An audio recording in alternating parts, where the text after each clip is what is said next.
Today we're gonna have a look at the brand spanking new Blackstar St. James amp. This is the EL34 head.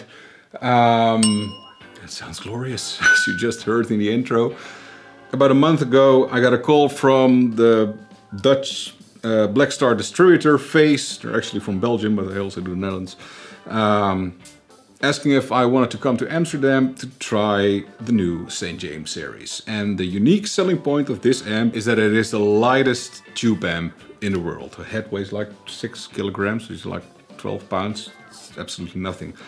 And that made me very skeptical because in my opinion, an amp needs a transformer, a big transformer, to sound really good, and big transformers weigh a ton. So how could an amp as light as that sound good? So I wanted to see that for myself, and I went to Amsterdam and I was absolutely blown away. It's incredibly good. And I don't know how they did it. Steve, the product manager for Blackstar, he explained it to me and I totally forgot what they did with the transformers, but there's a new kind of technology and it's super lightweight and it sounds awesome. Speakers as well. Celestion made a new kind of speaker. It's called the Zephyr, based on a vintage 30.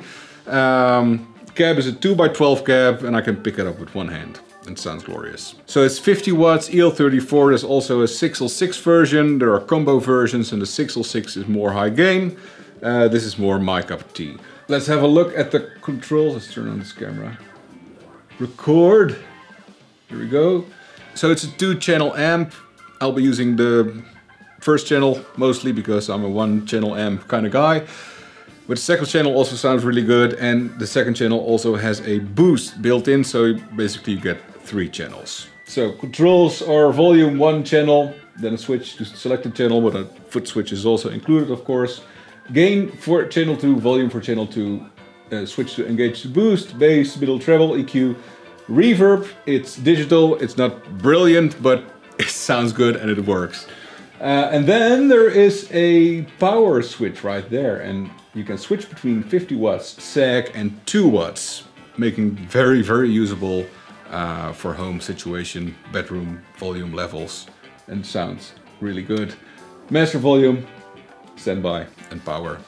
I'm gonna flip the amp around and then we'll have a look at the back. All right, what we see here is the XLR output and line out or headphone output. And that is what makes this amp really interesting, because you can actually leave your cab at home, just bring the head to a rehearsal or a gig and go straight to the mixer with the XLR out. That's because the Blackstar cab sim technology is built in. You can plug it into USB right there to your computer and change it. Change the cabs, change the mics, save it to the amp, and then switch the cabs with this little switch here. Effects loop built in as well, and 3 outputs. 1 16 ohm, 8 ohm or 2 16 ohm cabs can be attached to the amp. So, well, let's flip it back. Alright, so I've put the Boss Tube Amp Expander back on the amp because I will be using that for the first part of the video, because that is how I mic my amps. I shoot videos at home in my living room, so I can't mic up amps like with the cab because my neighbors will go crazy, call the cops, stuff like that, and I don't want that. So I'm using the Boss Tube Amp Expander. That'll also give you the option to go back and forth between videos and actually compare to the Victor Review on 4D, because the cab sim will be the same, settings are the same. Turn off the reverb on the Tube Amp Expander. I'll be using reverb in the Blackstar. Then, after we've done that, I'm gonna go direct to the interface via the XLR out to see how the cab sim sounds and how it compares to the Boss Tube Amp Expander. I've got a couple of people that ask me how does that compare to something like the Boss Tube Amp Expander, so we're gonna check that out as well. All right, headphones are there. And then we'll start with a clean tone. I'll gauge a couple of pedals so you can hear how it accepts those. And then also check out the second channel of this amp. All right, tones.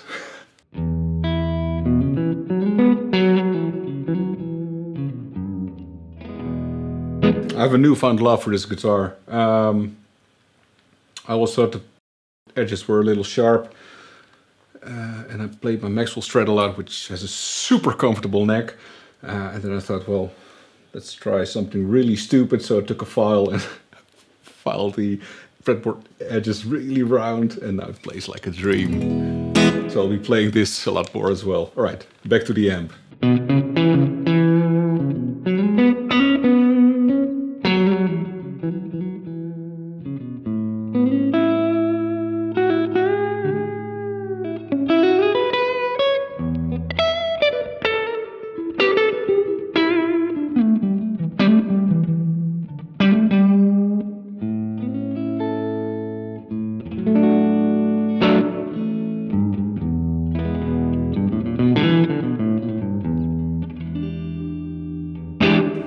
So the preamp volume is pretty loud. Let's dial that back, open up the master.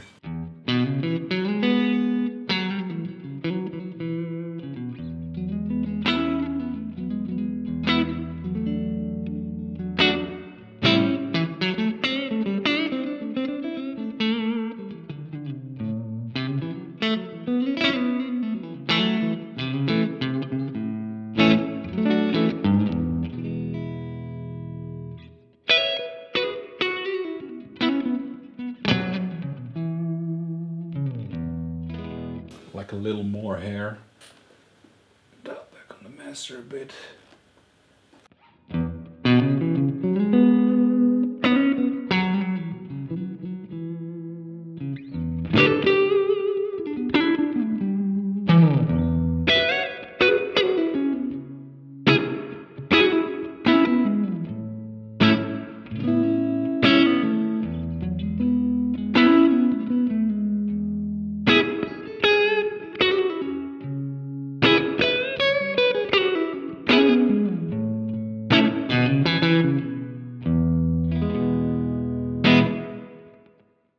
Okay, let's try a different EQ setting.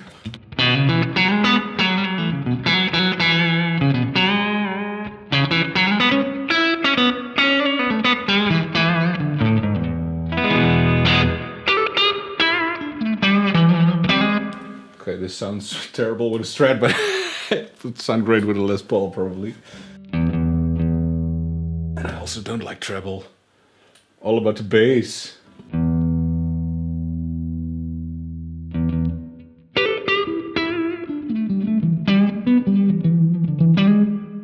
So the EQ is really powerful.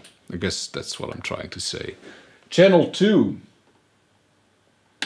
Then channel 2 gain, channel 2 volume.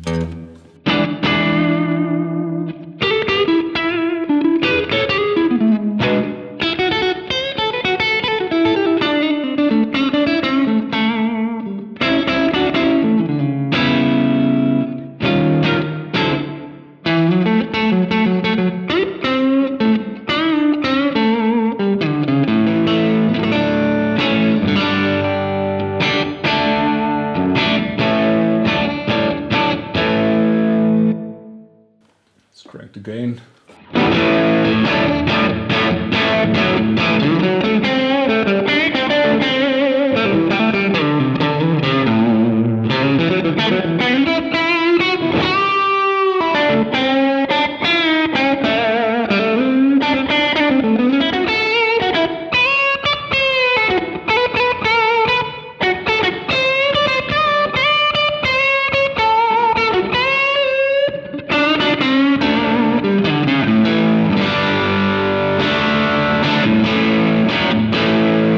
So it's got a lot of gain on tap. Channel 2 boost.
it does it, and it does it very, very well, but it's not for me.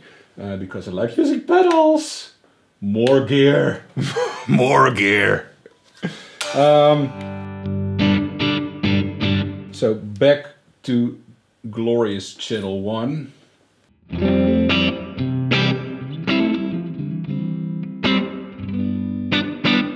Right.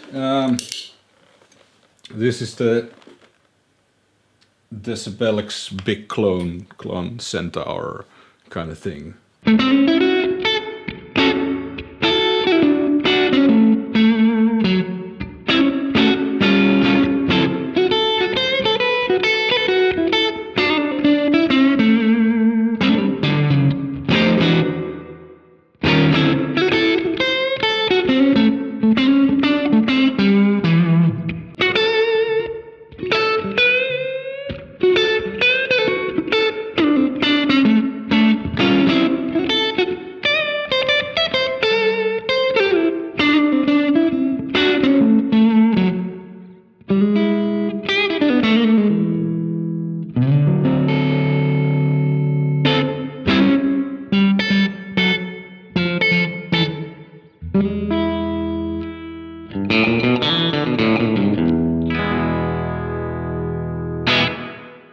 Together with the Thorpy Peacekeeper.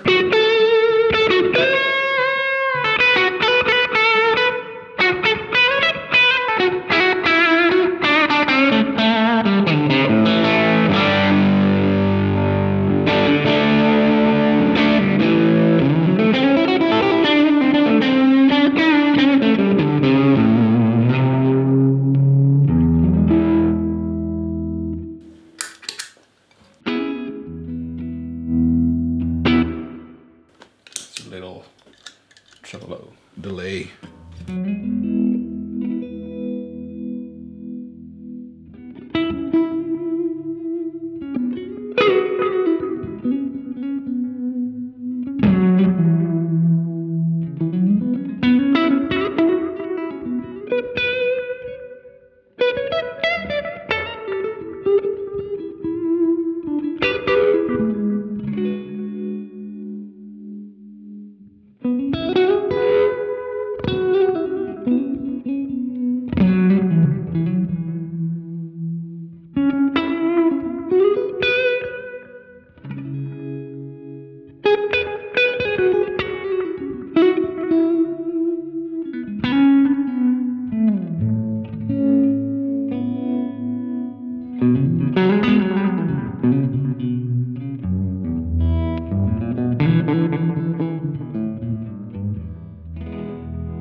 Yes.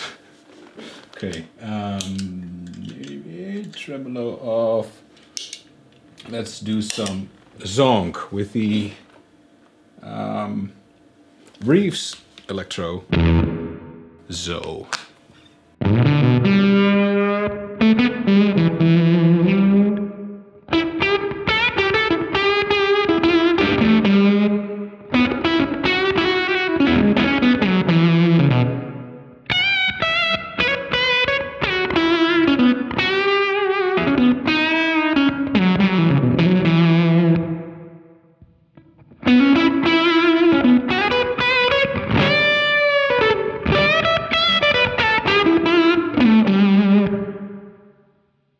A little univibe.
It is awesome. It is really, really awesome. You're going to see this in a lot more videos.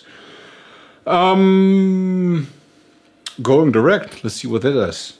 Okay, so I'm going to flick through the settings on the back of the amp real quick so you can hear the difference between those settings, and then I'll pick the one I like best and we'll go on from there. Okay, this is setting number 1.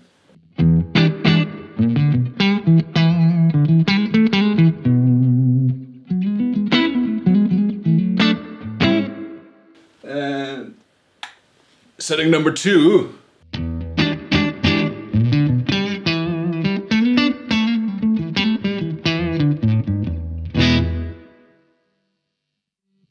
And number 3.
Okay, so it's not as good as with the tube amp expander, but I wasn't expecting that. It would be silly to expect that because the tube amp expander is, I think, almost as expensive as the amp. And it's a device dedicated to doing just that. The amp has it built in, it works, it sounds good. But you know, the tube amp expander has 2 XLR outputs. So it's a stereo and the room mics are modeled in stereo. So you're getting a really authentic, awesome studio sound. With 1 XLR output, that's not possible, and it would be comparing apples and oranges. We compare apples and pears here in the Netherlands. Oh, by the way, little side note, these were the stock settings. And usually stock settings need a little tweaking, so I'm gonna do another video soon using the software, see how good we can get the internal capsing thing. It's gonna be awesome. But you know, to have an amp that is capable of doing that, being as light as it is, sounding as good as it does, because it's really, really a good amp, well, yeah, I would say go for it. If you're looking for something like this, if you're in the market for a new amp, I would definitely consider one of these. All right, let me know in the comments what you think. I would love to hear your thoughts, opinions, favorite recipes, how your grandmother is doing, what your dog's name is. That's also really important. Like the video, and if you haven't already, please consider subscribing to my channel because it will help me a lot. And if you want to support my work directly, you can hit the super thanks button down below or visit my Patreon page where you can find gem tracks and tabs. Bye.